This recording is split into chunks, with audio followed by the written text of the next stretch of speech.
Art filmed himself as a study for the front legs and back legs of a horse, which he was going to animate.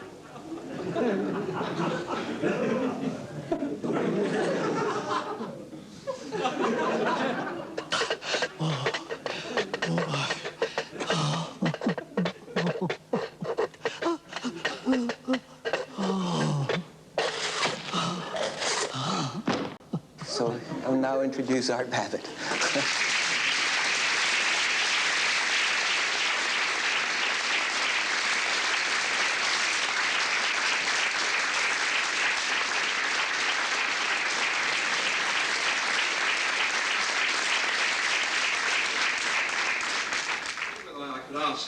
For so many years you've told us the things that are wrong with Walt, when other people have been saying how wonderful he is.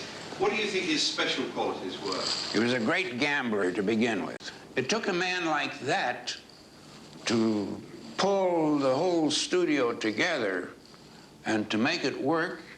And there was always the search for excellence. And even though he didn't quite know what it was, he knew that whatever they were doing could be done better. And he surrounded himself with the best. I equate him with Louis B. Mayer, which is a hell of an equation. But he was the Louis B. Mayer, and all the artists who pushed pencils were the Greta Garbos. And, but animation never would have reached the peak that it did reach if it hadn't been for Walt Disney.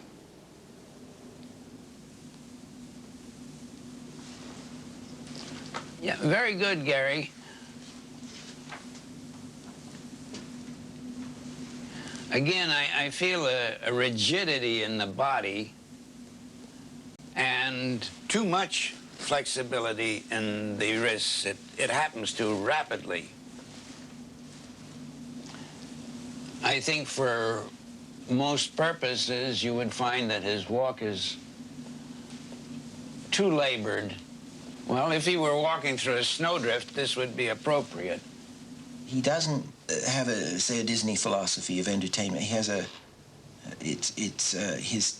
way to draw. He teaches with stick figures.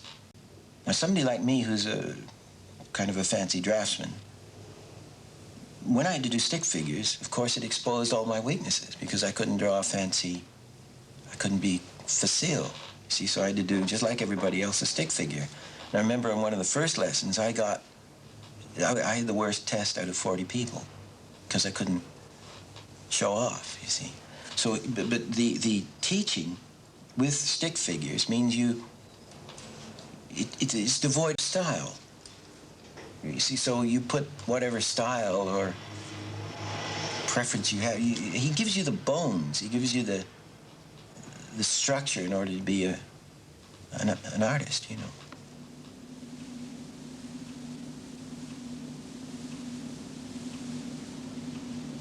Yeah, that was the first of the perspective. Oh, this is number 2 you have. I don't get enough perspective here. I get some, but not enough. What impressed me about Art's animation is the great variety of characters he was able to do. And I asked him about that at one point, and he said, in order to get there, you really have to keep your eyes open in real life and observe a great deal. He said you should be interested in watching movies, in going to the theater, in going to the ballet, and really observe a lot of things and inject those into your work. That's the only way you're going to be believable and sincere about your work. And don't copy previous work.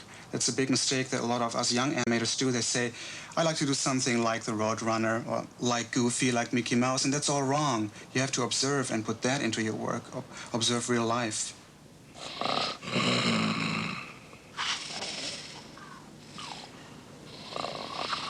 I've been working on the character of the king in Richard Williams' film. Now, he's a heavy man who seems to be asleep or about to go to sleep most any moment.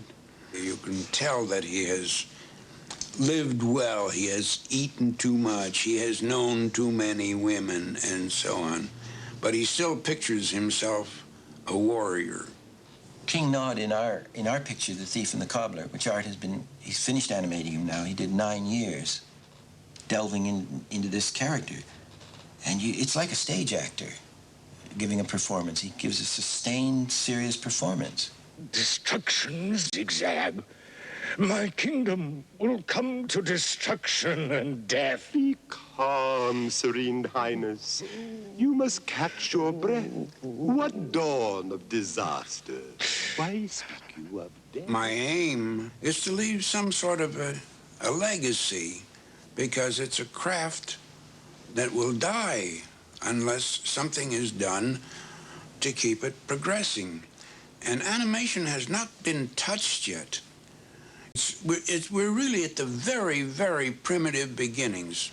We tried to animate a film as a thank you present to Art, and it's making fun of all the principles which he taught us, what he calls successive breaking of joints to give flexibility, and all this overlapping action and all sorts of bits and pieces. So we caricatured it in this movie, showing hopefully that we had understood it.